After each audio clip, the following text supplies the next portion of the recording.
Hello, my name is Nicola, and I took part in the wood architecture course at the Academy.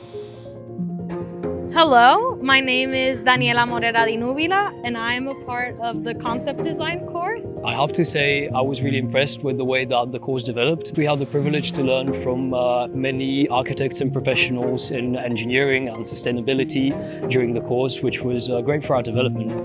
We are here today at Parco Sigurta to celebrate the end of our course. Sono Giuseppe Sigurtà e sono il titolare del Parco Giardino Sigurtà di Valeggio sul Mincio, in provincia di Verona, a pochi passi dal lago di Garda. Si tratta di un giardino di 60 ettari, considerato uno dei giardini più belli al mondo.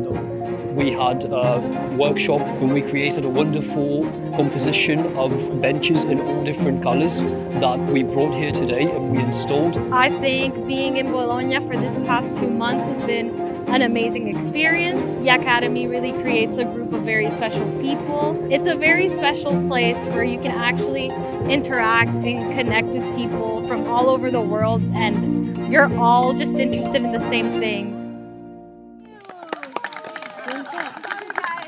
Okay.